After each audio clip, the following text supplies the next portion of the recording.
Good morning and welcome to the regularly scheduled meeting for Board of Public Works, Monday, October the 7th, 2019. Executive Officer. Commissioner Garcia, Commissioner Davis, and Commissioner Caloza are present. President Pro Tem Davis, you do have a quorum. May we start with Bureau introductions, please, starting with Bureau of Street Services. Good morning, Pamela Ostrander, Streets LA. Good morning, Eddie Chavez, Bureau of Street Lighting. Good morning, Sunny Patel, Bureau of Engineering. Good morning, John Ollinger, Bureau of Contract Administration. Good morning, Farhana Muhammad, LA Sanitation and Environment.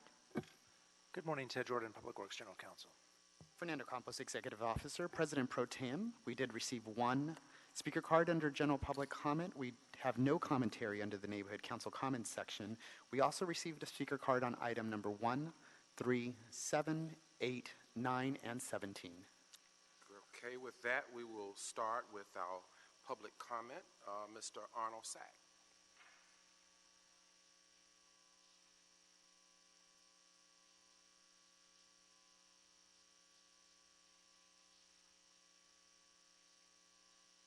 Yes, good morning. Morning. Thank you.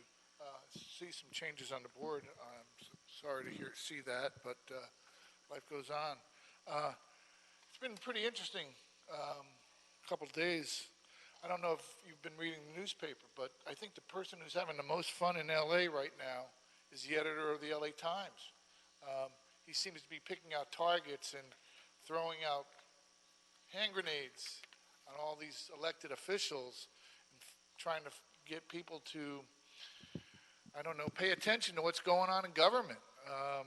Locally, I mean, nationally government is just off the charts, but I found one of the most interesting stories actually occurred in the sports section when the Sparks fired their general manager for a racial outburst. And I was trying to figure out what exactly he must have said in the closed locker room that would have been considered a racial outburst. I don't know. People go to meetings anymore, the city council or the county board of supervisors, and hear the language that's played out in public forums, and that's a closed room. That would have caused people to be upset, the players to be upset. And yet when you go to a city council meeting and you listen to some of the language that's used by some of the speakers, you go, what is going on in society? I mean, they just did a story about that, the language that people running for office are using. It's not the people running for office that are using the language, it's the public. It's the people running in office that are allowing them to speak. There's a difference between free speech and hate speech. And free speech should not include the right to speak in terms that are disingenuous and people find, I don't know, unsavory. It's just a total loss, a breakdown of humanity. Thank you. Okay, thank you, Mr. Sachs, for your comments. And with that, we will close Neighborhood Council commentary and begin our first item of business. And prior to that, may I receive a motion, or may I receive a second to my motion for the approval of the minutes of the meeting from September 27, 2019. Seconded by Commissioner Garcia. And with that, that will be the order. I want to start with the first item on our agenda, which is item number 1, Personal Services Agreement, Los Angeles Trade Technical College. Good morning, President Pro Tem. Wait just 1 minute, I want to read into the record. I'm sorry. Sorry for the delay there. Jumped ahead. Recommending that the board, 1, authorize the Director of the Bureau of Street Services or designee to enter into an agreement with the Los Angeles Trade Technical College, LATTC, for the purpose of administering street maintenance technology program during the 2019-2020 academic year, fall, winter, spring, and summer semesters, August 2019 through July 2020. The 2019-2020 street maintenance technology program is expected to cost $117,000, which will cover up to 15 courses throughout the academic year. Funds are available in Fund 100 Office and Administrative Department 86 account number and 2, authorize the Director of the Bureau of Street Services or designee to enter into an agreement with LATTC ex post facto for the purposes of paying for classes offered through the Street Maintenance Technology Program during the 2018-2019 academic year, fall, winter, spring, and summer semesters, August 2018 through July 2019, totaling $76,680. Madeline Smith. Mr. President Pro Tem, we do have one speaker card on item number 1. Would you like to consider those Oh, that's now right. or after the presentation? Okay, we can do it prior to, right? Prior, yes. Arnold Sachs, Mr. Thank you. Sachs.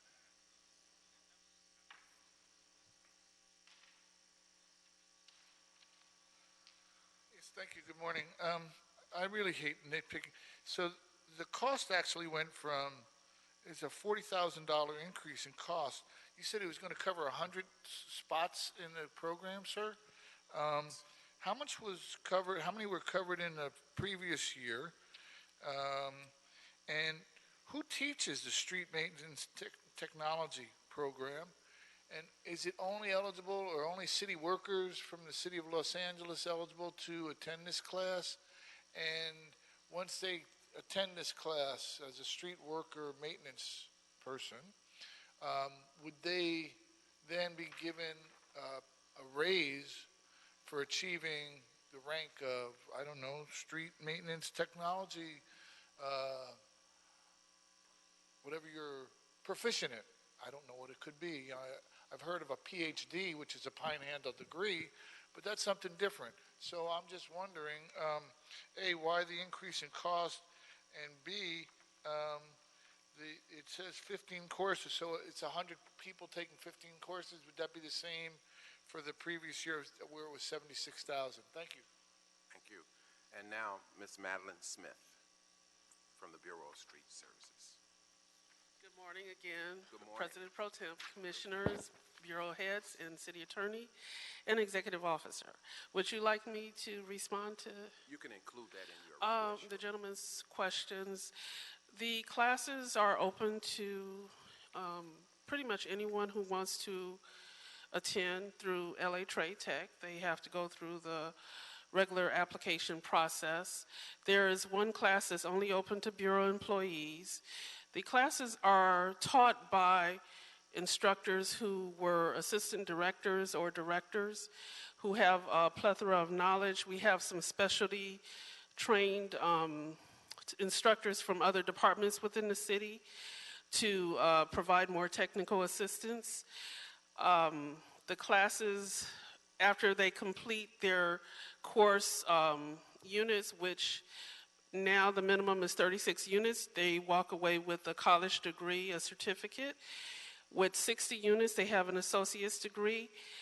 The classes are meant to train and prepare them so when they seek to promote, they have the knowledge and capability to promote. And the reason the classes continue to expand is because there is a direct correlation to more education and more promotion.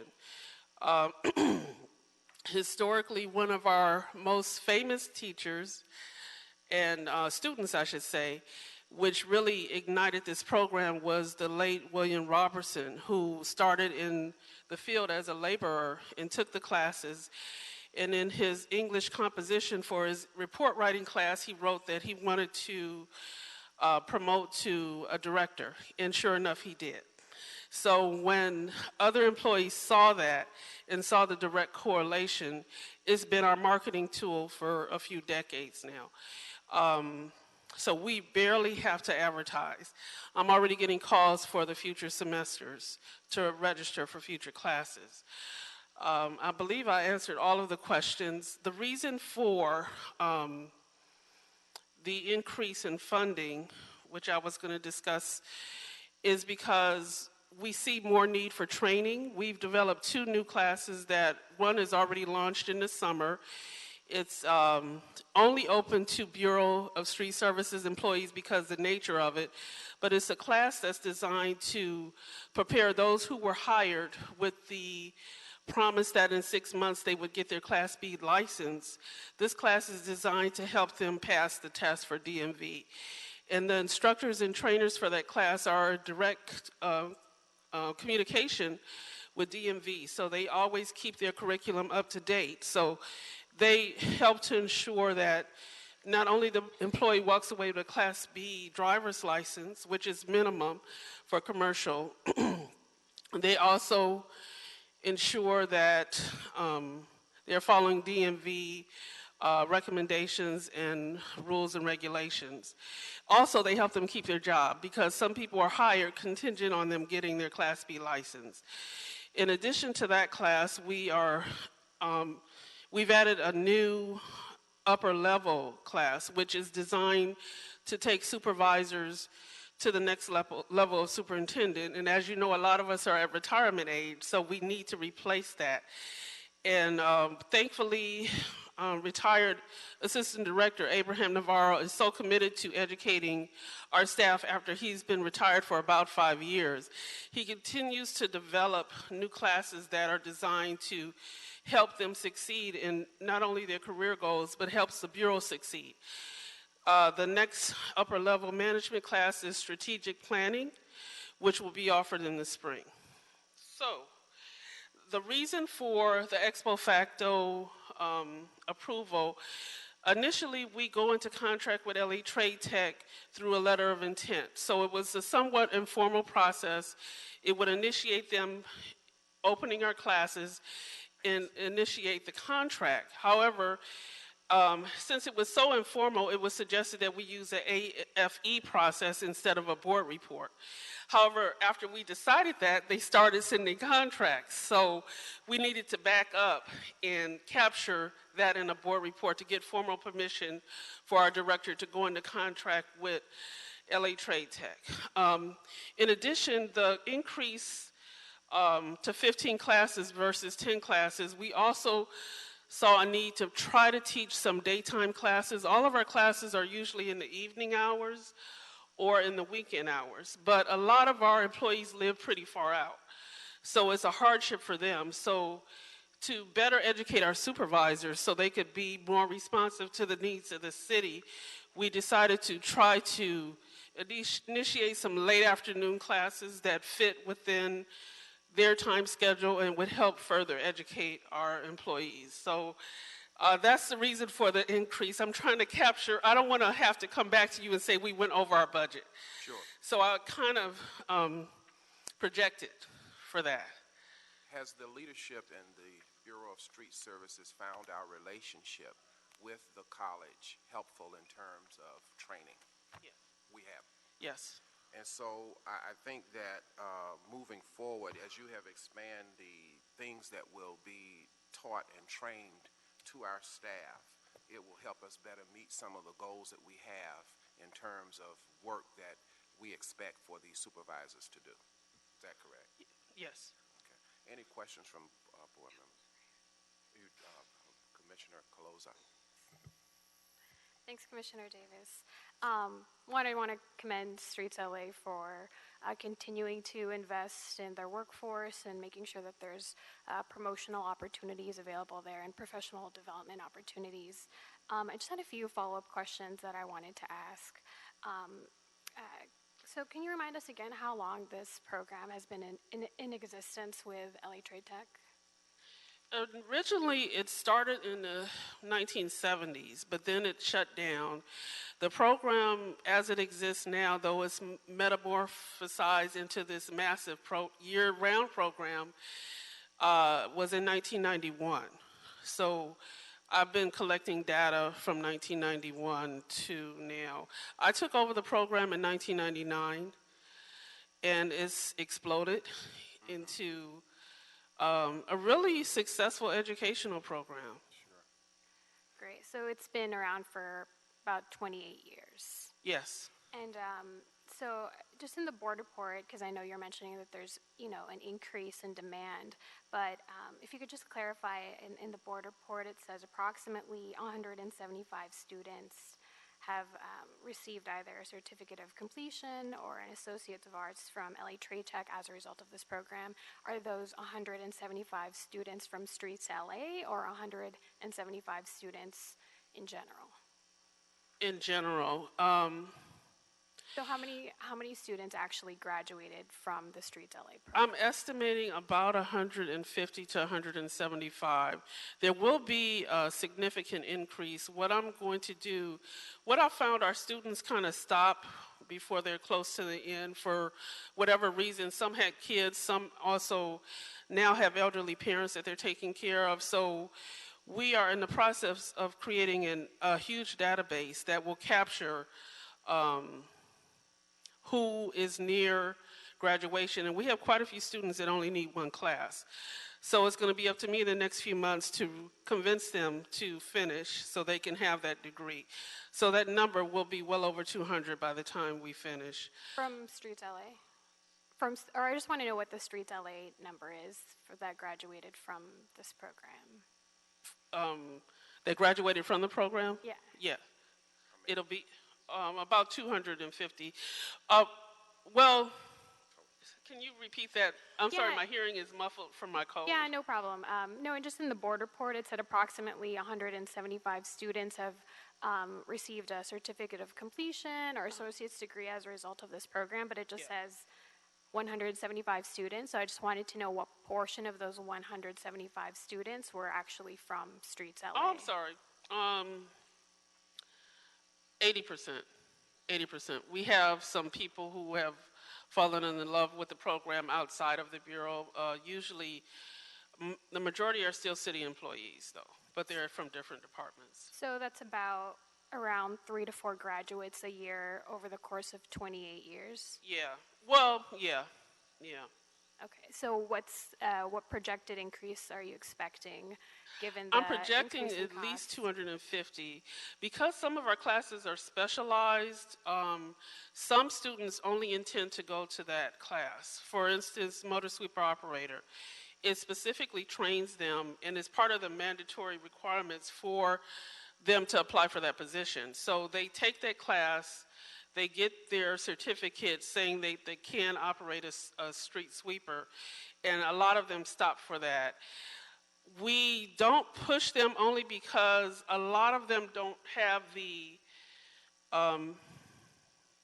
maybe the academic Interest or motivation. interest in, some of the classes are intimidating to them. They may be able to take them, but they're intimidating. When you say math, a lot of people run.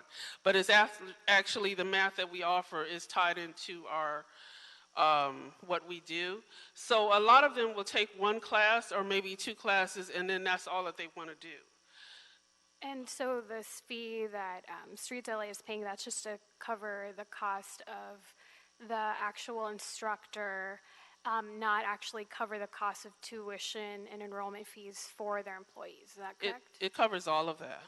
Okay, because I think in here it says it didn't. That in the board report it said it only covers the. Oh, I'm sorry. fees No, it for- covers tuition and everything. So So our what is the employees. cost to the employee? Or what is the cost to your employee, to your Streets LA team? Say again. What's the cost to Streets LA employees? Nothing. Nothing? Okay. Nothing out of pocket for So them. maybe I think that would be a really helpful amendment to make, because in the board report it does say that it's only covering administrative costs as it relates to, Sure. The lecturer. It does say that the students will incur the full cost of their enrollment fees and their Sure. tuition, which I think is really important to Yeah. note if you guys are taking on that cost. Yeah.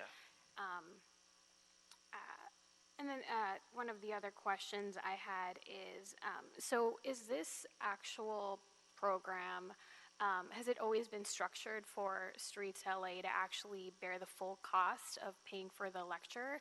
I asked that because you said earlier that these courses, with the exception of one, is open to the public, correct? So from the community colleges, when you have course is open to the public, you still collect what's called apportionment dollars from the state for every enrollee you get. So actually, this is a great deal for the college because you guys are bearing the full cost of actually putting this course, you know, on their menu of classes available. And so I wonder if that's something that Streets LA should maybe look into in the future. If this is open to the public, they're actually still getting paid by the state to offer these to the public. To offset that cost, we do charge a tuition fee to anybody outside of the Bureau. So they pay the regular tuition for that class, which I believe is $38 per Okay. unit. Okay. And that money goes back into our general fund, I believe.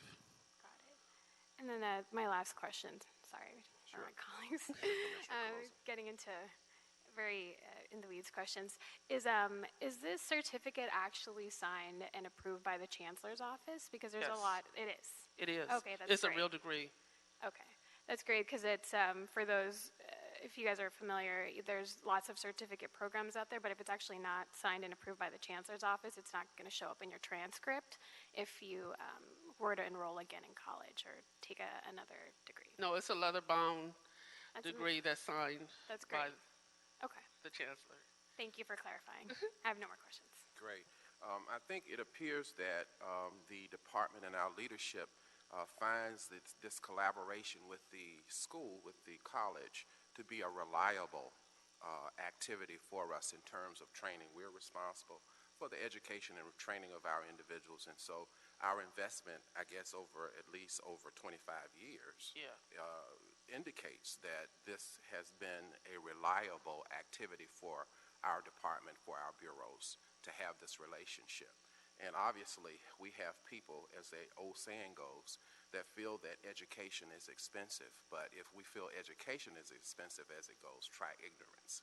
And so we know that we, as an organization, are better off by collaborating with educators who can provide the specific training without consultation that will help us to make our management more efficient and more effective. And I hope that that has been our findings over these 25 years in which we've had this relationship. So with that, can I have a second to my motion? Seconded by Commissioner Garcia.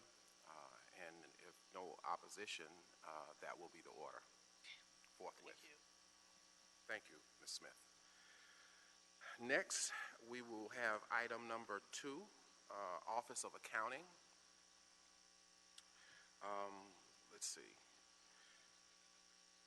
CDs all, uncollectible amounts, accounts receivable $5,000 and under for write-off. Recommending the board, 1, approve the proposed 243 delinquent accounts totaling $284,822.19 to be uncollectible subject to write-off, and 2, approve and forward this report to the City of Los Angeles Collections Board of Review for inclusion in the October CBOR meeting agenda for write-off consideration.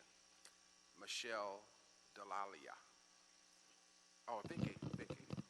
Good morning. Oh, Vicky, I'm sorry, Vicky. Good morning, Looking at my Commissioners. paper and not looking up. Sorry, I'm too short. Good morning, Commissioners, City Attorney, and representatives from the Bureau. We are here with my staff, Michelle Delalia, to present to you a proposal to approve a write-off of some of our receivables. To give you a background, Office of Accounting bills for our bureaus in regards to their revenues coming from customers. And these are entered in FMS, which is in the accounts receivable module of the FMS. As of September 30, we have about 82 million in receivables in FMS. About 27% of that, or 22 million, is under Michelle's responsibility for collections and monitoring. The rest are depends upon the Bureau. The bureaus collect, for example, SCM for their agency billings and for their IWB billings. So